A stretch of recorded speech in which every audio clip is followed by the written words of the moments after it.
Hello and welcome to the Cold Coffee Club, a podcast brought to you by Houston Moms. We're here to give you a little bit of that mom-to-mom connection, fun, and conversation amidst all the chaos. Join us as we take a break from doing all the things and explore the wide spectrum of this crazy motherhood role. We'll interview fun guests, talk about cool grown-up topics, laugh, share, and grow together. So go ahead, reheat that coffee and put your feet up. Here we go. Hello and welcome to the Cold Coffee Club. This is Jenny, and as you might notice, we are doing things a little differently.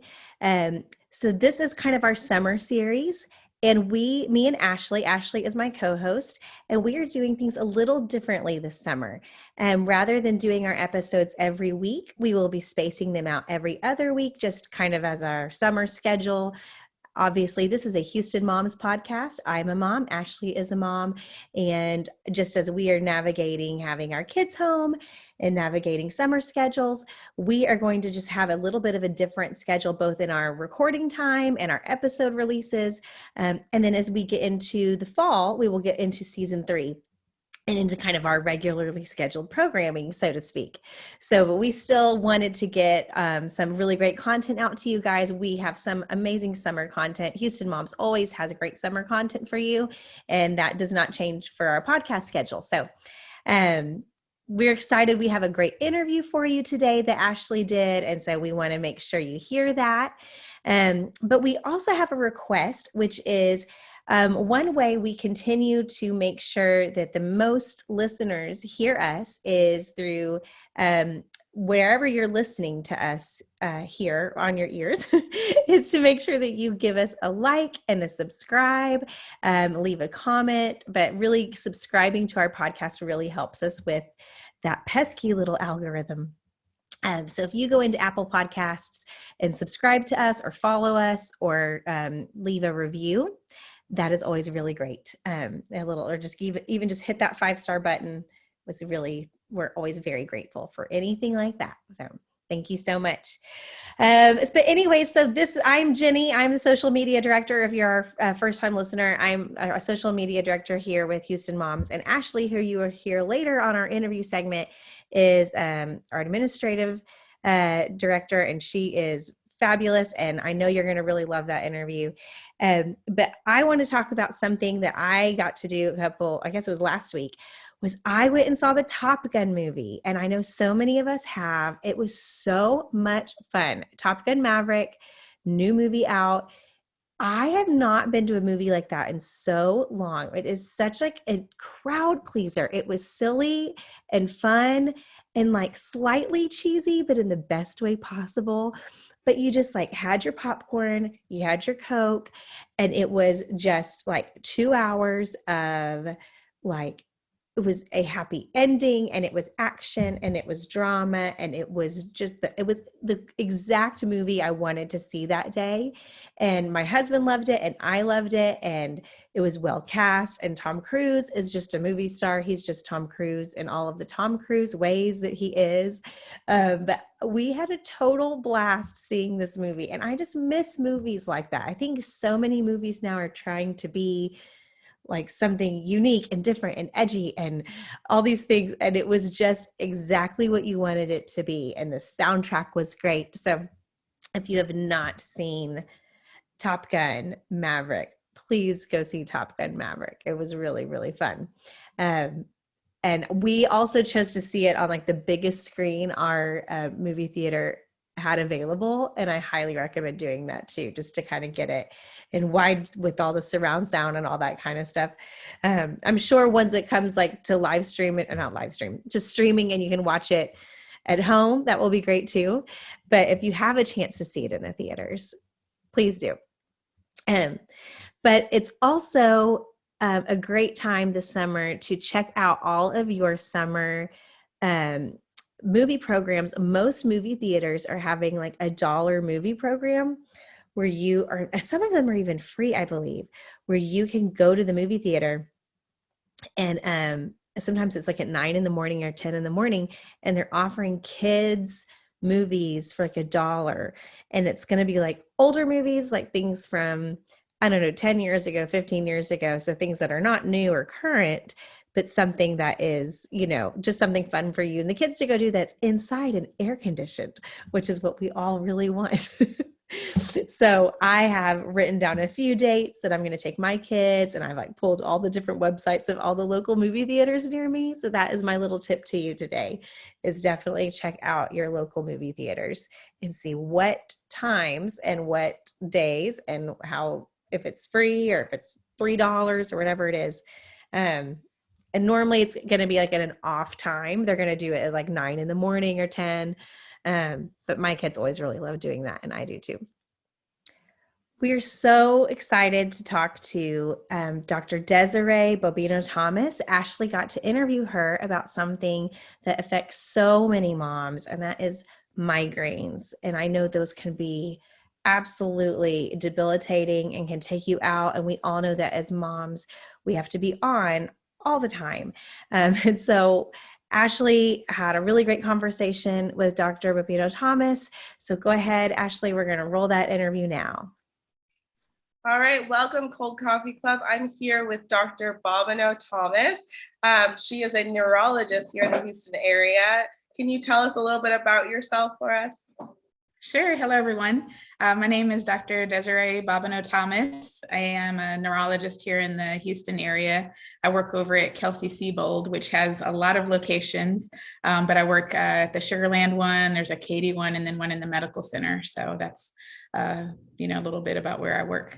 Awesome. And what led you to jumping into the neurology field? So I kind of fell into medicine. I went to college thinking I was a biology major, and then I decided to be pre-med, and everyone there in my groups, we're talking about going to medical school. I actually worked part-time for an ophthalmologist and almost didn't become a doctor because I do not like eyes. I can't put eye drops in my eyes. If I ever have glaucoma, I'm in trouble. I'm gonna have to get someone to do it for me. And so then I did a pre-med summer program. I worked with a neurosurgeon. And so he let me go into the operating room. So I thought that's what I wanted to be. But being a neurosurgeon takes a very long time, and the lifestyle isn't very conducive for children. And I knew I wanted to have a family and kids. So I fell into neurology because it talked about the brain and studied the brain, but without the long hours of a surgeon. In addition, my family has a big history of migraine, including my mom. And so just trying to understand more about migraine since it runs in my family. There's a lot of doctors that go into things that they have some personal connection to. Mm-hmm. So they talk about psychiatrists might have a lot of psych issues themselves or in their family, or someone that goes into pediatrics might have had some childhood experience with illness. So sometimes that steers you. Yeah. So the main reason I really wanted you to join us is because June is National Migraine and Headache Awareness Month. And so for those of us who suffer from migraines, we know the difference between a migraine and a headache, but can you explain what the difference really is? Yes. So migraine is a subtype of headache. Other types of headaches include, there's tension headaches where maybe your head just feels very tight, but you can usually still function. There's sinus headaches, and you might have a lot of congestion and drainage or allergy related headaches. Migraines are when you have specific symptoms such as light bothering you or sound bothering you. You might be nauseated and even feel like you have to throw up or vomit. So instead of it just being a bad headache, it has to be a bad headache along with some of those other symptoms. Gotcha.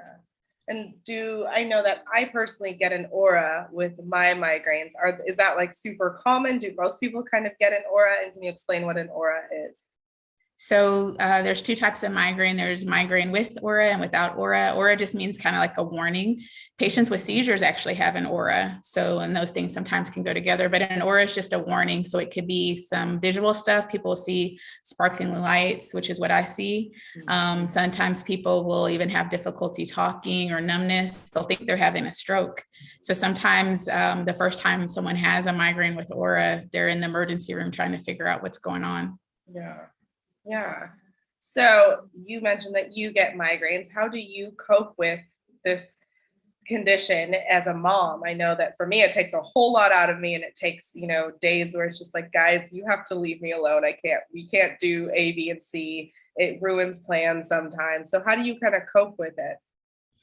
Yeah, it can be difficult. I think making sure that people know that you have migraines and educating them so they can kind of understand it's not just a headache.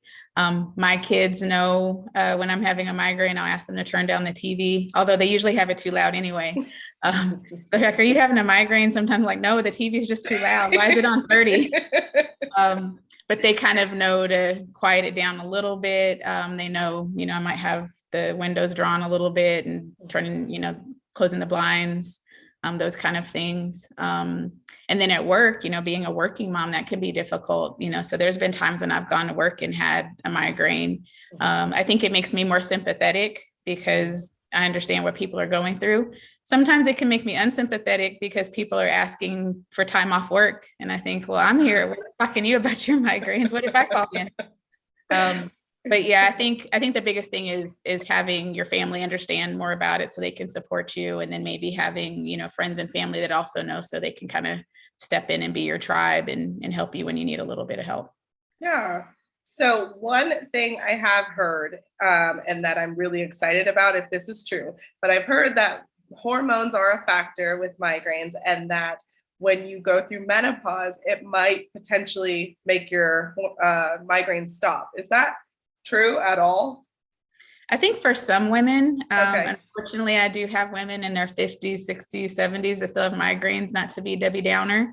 But for women that mainly have their migraines with their cycle, then yes, they often get better. But some people, their migraines never really correlated with their cycle. So then they might not necessarily go away when you go to menopause. Gotcha. Yeah. Well, that makes me feel hopeful because I have an uptick around my cycle. And then when I'm pregnant or nursing, yes, it's always a big pickup. So fingers crossed. Yeah. Have you noticed any trends recently? I know that we've all been stressed out, and I know that stress is a factor with migraines. I know when things are just crazy hectic, I tend to get more. Have you noticed at all an uptick in people getting migraines over these past super stressful years? Definitely. I think the isolation and the difference in our work schedules and maybe having to have kids at home and trying to work and to help them with school during the pandemic was very difficult. So definitely that has been a trigger for people's migraines. Yeah. And so speaking of triggers, I know that supposedly there are certain foods and, caffeine. We at the Cold Coffee Club, we love our coffee, but I've been told that too much caffeine can cause migraines. I also have learned that once I have a migraine, if I have a bunch of caffeine, then it tends to help a little bit. But what other foods or other aspects can trigger migraines? Yeah, that's the paradox of migraines. Too little sleep can make you get a migraine. Too much sleep, if you try to sleep in on the weekend, can cause it. And the same for caffeine. So trying to do everything in moderation, I think, is important with the caffeine, but it doesn't mean you can't have it.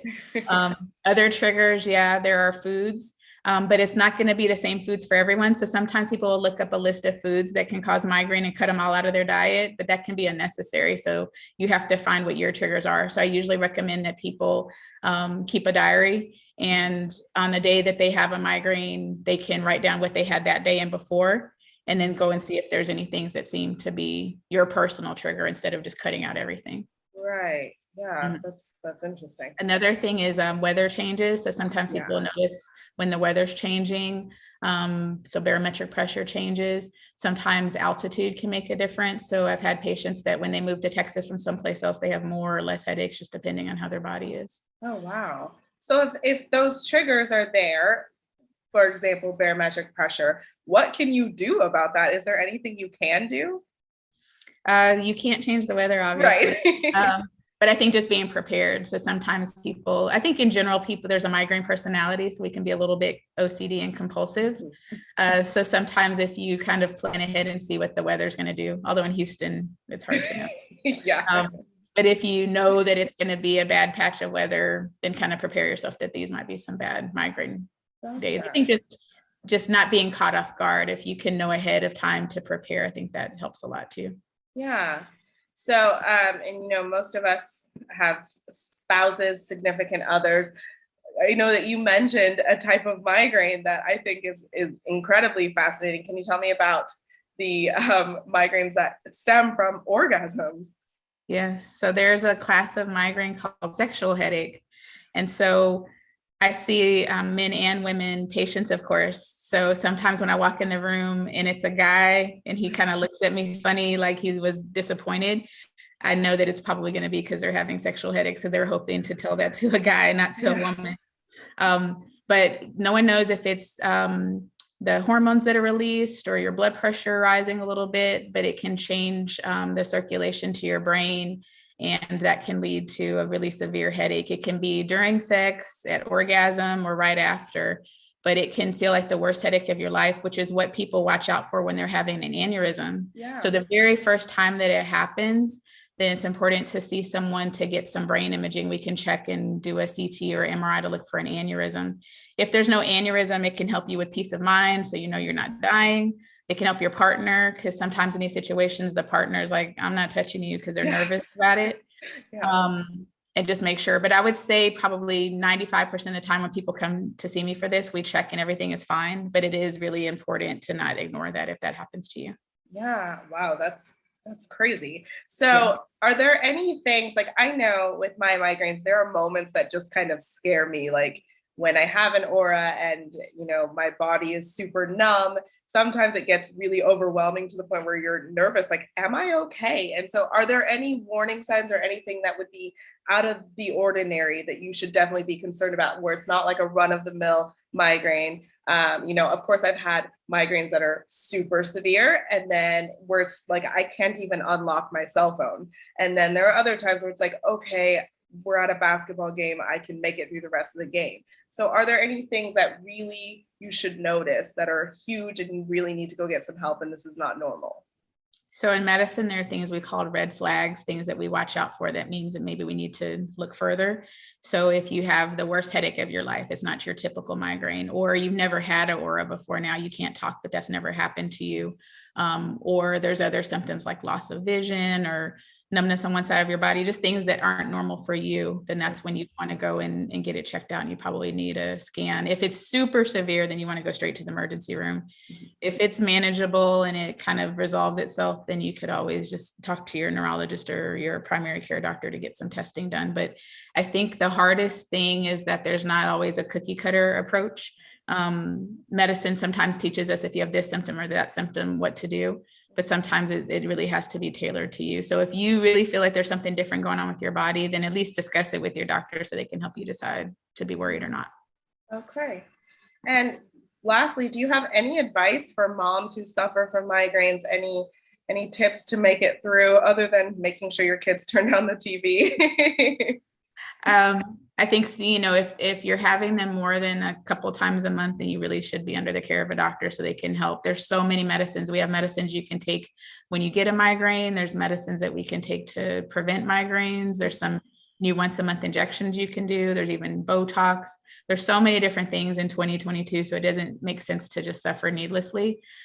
See someone. And then I think knowledge is power. So knowing that this does happen to a lot of people is helpful, because sometimes you can think it's just you. And then trying, in so many situations as moms, we have all of our mom guilt. And so there's been times where maybe I'm having a bad migraine and the kids are like, oh, so I guess we're not going to the park, or, oh, we're not, going to go to the movies as planned. Luckily, that doesn't happen to me a lot, but you can just feel bad that you're not able to be there for them in those times. So, giving yourself some grace and realizing that everybody has something, whether it's your migraine keeping you from doing something, or people have fibromyalgia or just other things. Or sometimes just from your job, you're just tired and you can't do it. Giving yourself some grace, I think, is very important. I think that's awesome. That's something we all need to hear. Well, thank you so much for joining us today. That was super helpful. And I know that so many people go through migraines, and it is a struggle. And you're right, it does feel like we're alone sometimes, and like no one feels this pain I'm feeling, but a lot of us are going through it. So thank you so much for that. No problem. Yeah, and we can find you at Kelsey-Seybold if we need you. Yes, I'll be there. All right, thank you so much. Thanks for having me. Okay, that was Dr. Desiree Bobino-Thomas from Kelsey-Seybold. Thank you so much for joining us here on the Cold Coffee Club. And thank you, Ashley, for doing that amazing interview. So we are so thankful. We have just had so many amazing guests already this season. We have a lot planned for y'all next season too. So, or season 3, I guess I should say. Okay, so we're going to go on to our house blend where we talk about some of our favorite things on our website this last couple weeks. And I have 2 I want to talk about. First of all, this is one of our most popular posts this month, which was Kimberly's post about 5 spots to visit with your family in the Texas Hill Country. So Houston has so much to offer. It's a huge city, 4th largest city in America, but it is very flat and there's not a lot of, geographical, we don't have a lot of hills, but we don't have to drive that far to get to some really gorgeous scenery and really great things to do. And so Kimberly wrote 5 places to take your family that's really not that far away and really scenic, and you feel like you're in a totally different, it's amazing how you really don't have to go that far to get to some really cool place. Swimming, like natural swimming holes and places, whether it's a resort or just a park. That was a huge, very well-received post by our readers. So I really think you'll like that. We always, of course, link to those in the show notes. And the second one was Mary wrote a post called a love letter to Aldi, the grocery store, which Aldi, I don't know if you've shopped there, but it is a not your typical grocery store. It has some really unique little quirks. Like you have to bring a quarter to get a cart, which you might be like, I'm out. I don't want to do that. But she talks about like why she loves it. She breaks down price comparisons. Like this is what it cost me to get, a loaf of bread at Kroger and HEB, and this is what it cost me to get it at Aldi. She tells you specifically what she likes to buy at Aldi, like which kind of products versus, what she doesn't like to buy there. And it was, I think several of us, specifically with the price comparison, she really sold us. So check that out, especially as several of us are trying to save money right now across the board on like our monthly bills. Check out that post. We've linked it in the show notes. So we're going to go ahead and wrap up today, but I always want to do our little see you later caffeinator, our fun fact. And since we talked so much about, migraines today, we talked about the brain, and I brought up a fun fact about the brain, and that is about how the human brain is really not considered to be fully formed until the age of 25, which is really crazy. And specifically, it's that frontal lobe, which isn't developed until the age of 25. And that is what controls reasoning and like making good choices and decision making. And so I say that to encourage you that if before the age of 25, your early 20s, you maybe made some not so great life choices, just really remind yourself that your frontal lobe wasn't fully formed yet. And so maybe that just wasn't you making that bad choice. Your brain just wasn't fully developed yet. And just also remember that about our kiddos, as they are even in their teenage years, their brain is still developing. Anyways, that's our little see you later caffeinator for today. Thank you so much for joining us on the Cold Coffee Club, and we will see you in 2 weeks on Tuesday. Y'all have a great day. Bye. You've been listening to the Cold Coffee Club, brought to you by Houston Moms. We wish you a fabulous week with your families and look forward to sharing many more cups of cold coffee with you.